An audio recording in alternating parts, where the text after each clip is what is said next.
literally anything in life and everything in your own life is a pointer. It's all part of it. You know, I think we attach to, you know, in the West, I guess in the East too, but there's an attachment to things like meditation as a form of inquiry, or as, you know, something that has to be done. And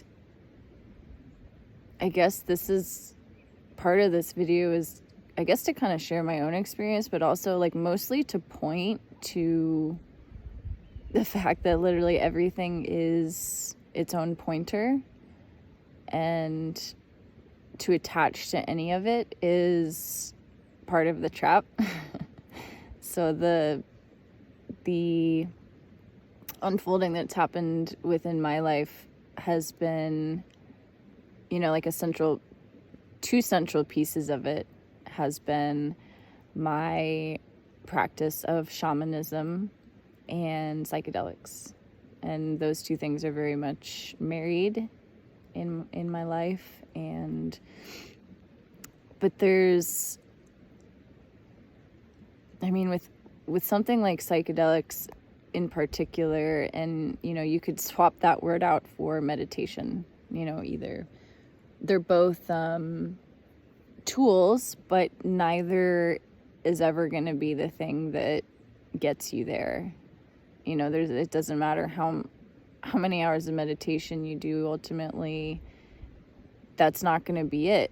You know, that's not to say that there's no value in it, or that there's not pointers to be gained through it, but that's not the path. There is no way, you know, there's no specific way. And like in my own life, psychedelics for me, and specifically psychedelic ceremonies, so psychedelics in a ceremonial setting, and my work facilitating psychedelic ceremonies for other people has been so central to my own unfolding, and has provided so many pointers. And, you know, there was a point in time where I was kind of convinced, or, you know, there was something in me that was like, this is the way. Psychedelics are the way. And I've heard people say, like, psychedelics, it's the direct path. It's the direct path. And it just becomes another thing to attach to, you know? And just in the same way as meditation, you know, psychedelic ceremonies, it's a tool, but the tools can be misused.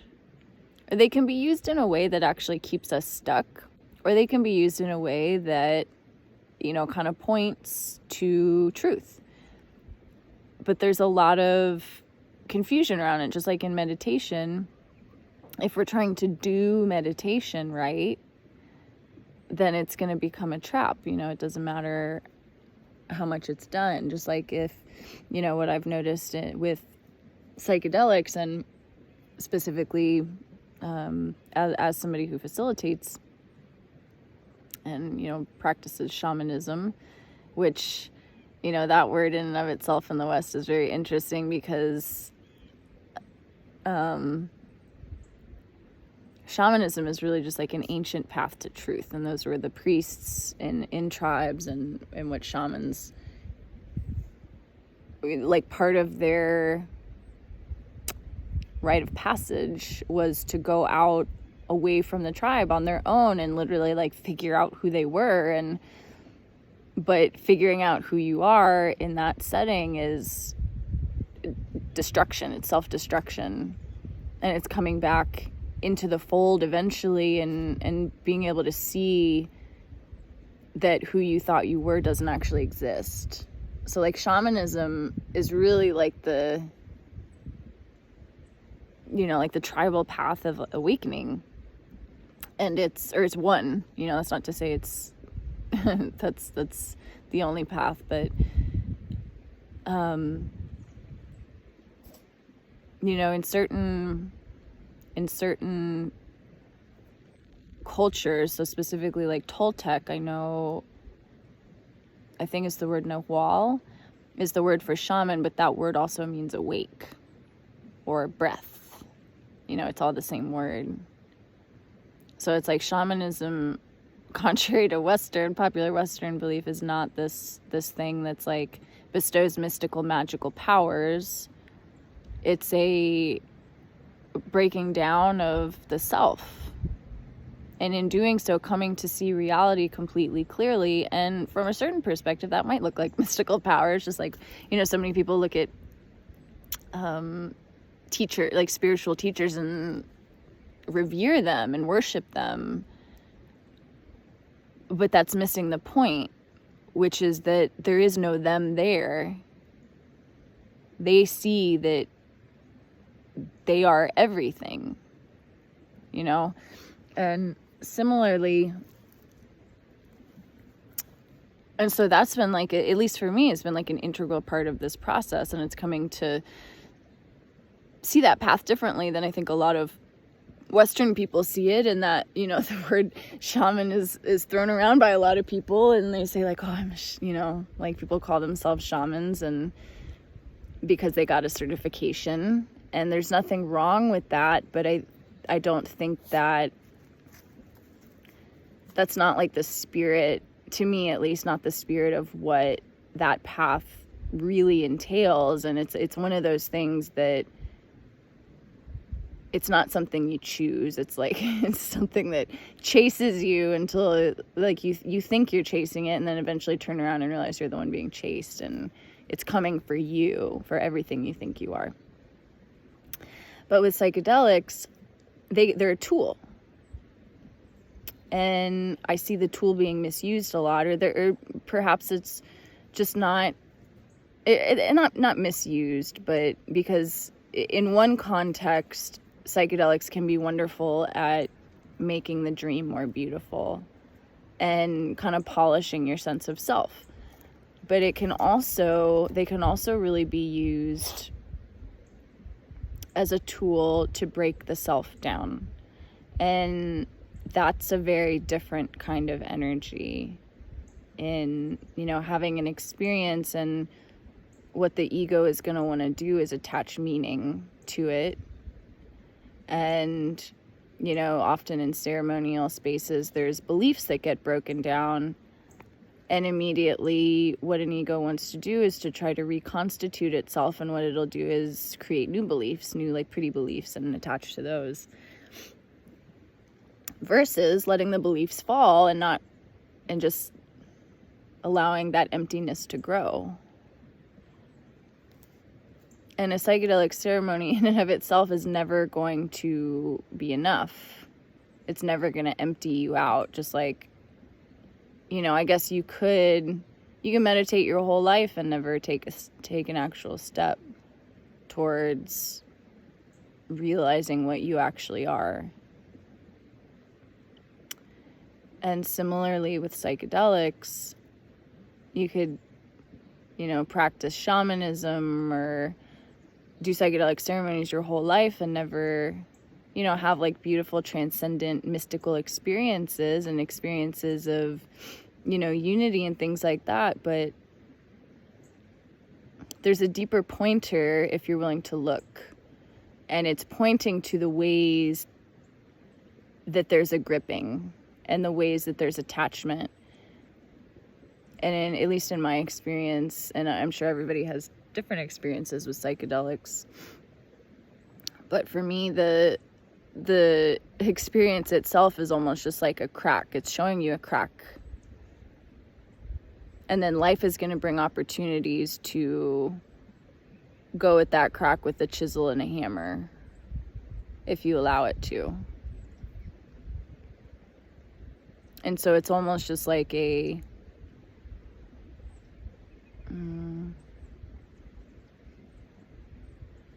little shining a light on something that then has an opportunity to crumble, and it'll be shown through your life.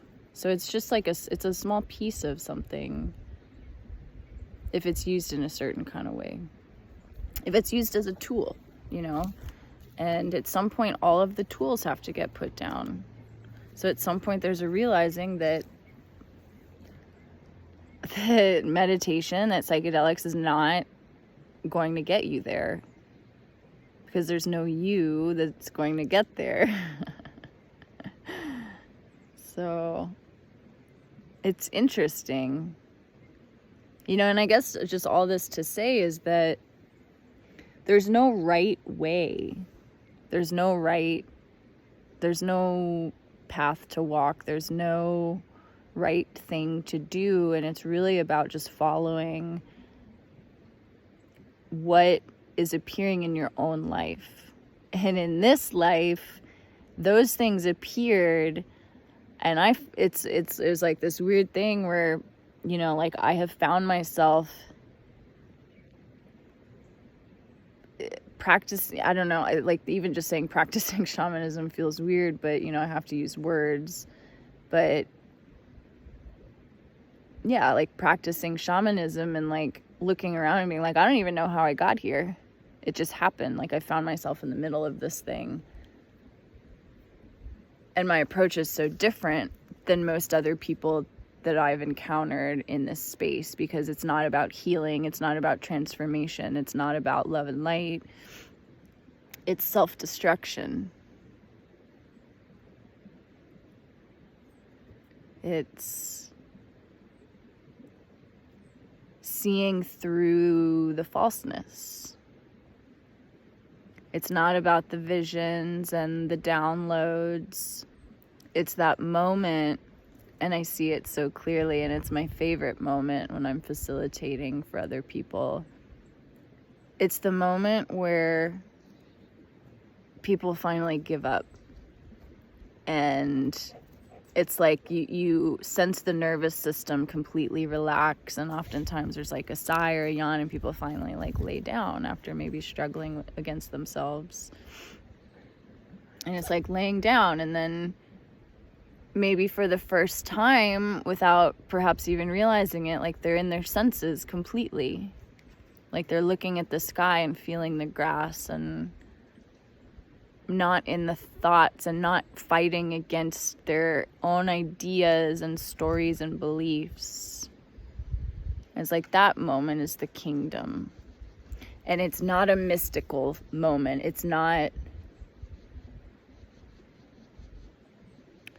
It doesn't like knock you back. It's so ordinary that I think most people miss it.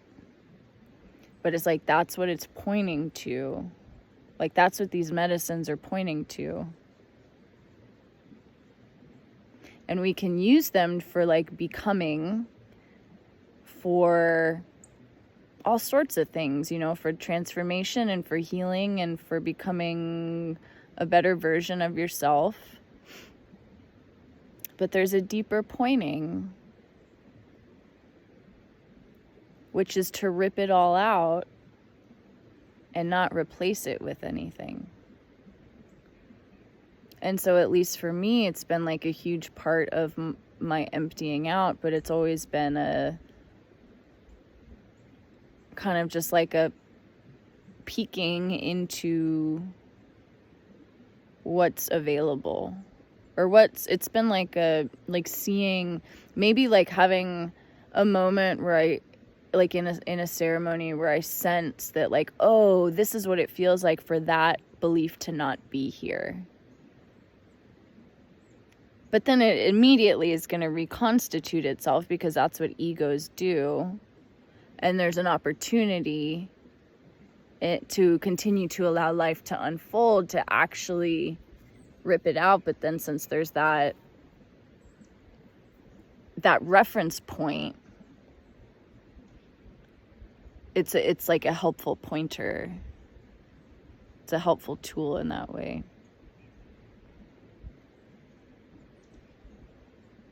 But like anything, it has to be put down at some point, and it has to be recognized that all it's doing is pointing you to what you already are. Like the ordinariness. It's pointing to the ordinariness, and it, just like life, like the mind is like fireworks. You know, there's fireworks and psychedelic ceremonies with visions and downloads and all sorts of fancy things, you know. And minds love that stuff. So it's almost like a trickster, you know. It's cool. It's like a trickster. And I love it for that.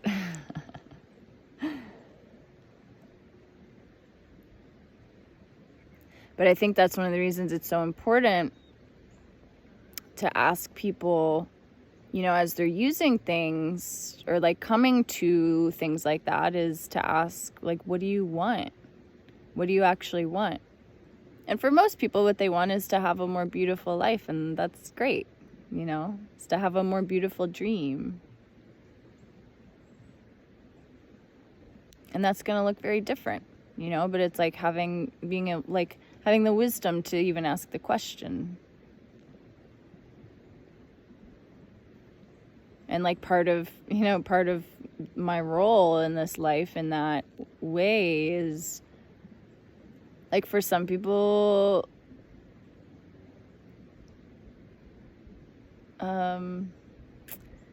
like being a trickster role and winding things a little tighter and like playing that role and seeing that. And then maybe for some it's going to be pointing, you know, being able to point and say, yeah, just point in the direction of self-destruction. And that's cool, you know. But there's no like right way. There's no right path.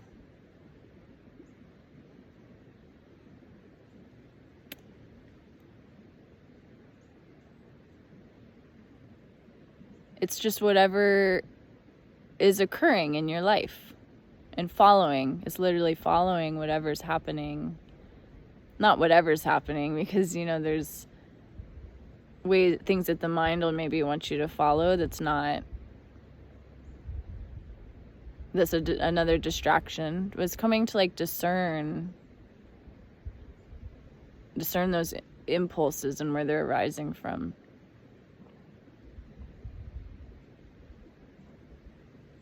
But there's no right way.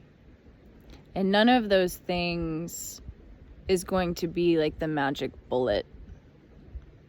Like, they're going to play the role that they play in your respective life. And it's going to be perfect. It's going to be exactly what it needs to be. But we can't, like, the me can't create that. Like, the whole thing is for the me to let go into it, to let itself go,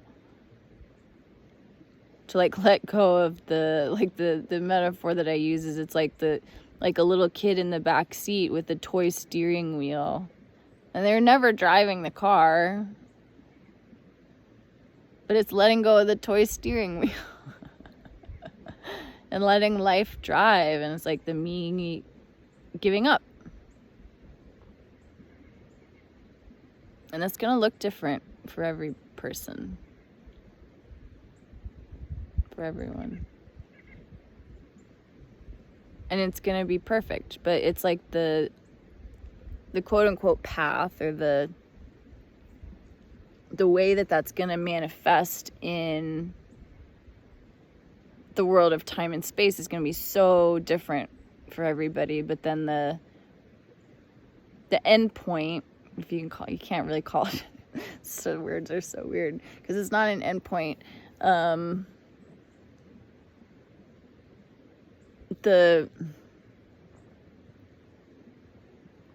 What you are is just seen for what it is finally. Like, it's all just seen for what it is, which is so simple.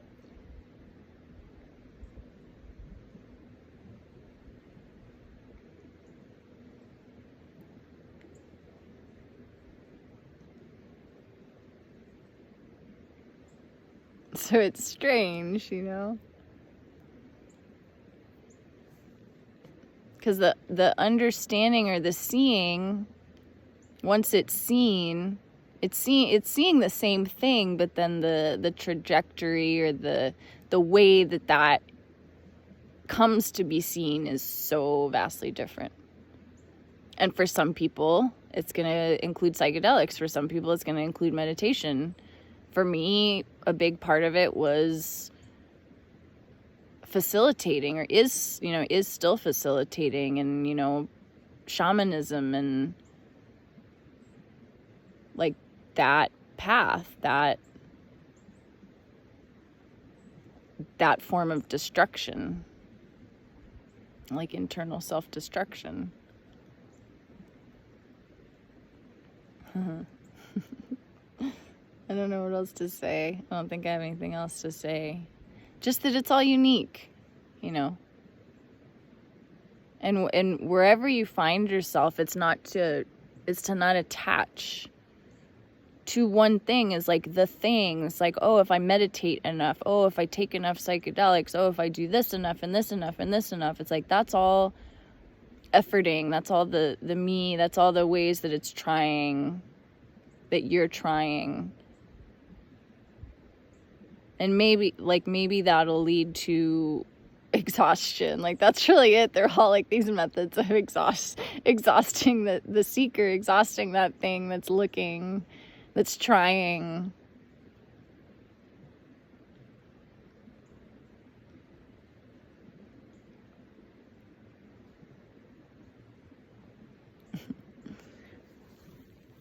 So just be where you are, and use your life as it is. Use your life as it is it's pointing, because your life is pointing. It's pointing to where you're not free if you pay attention.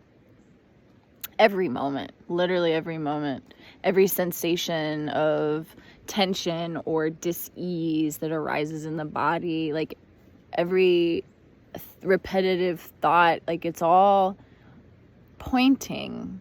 Everything that you get sucked into, where you lose that sense of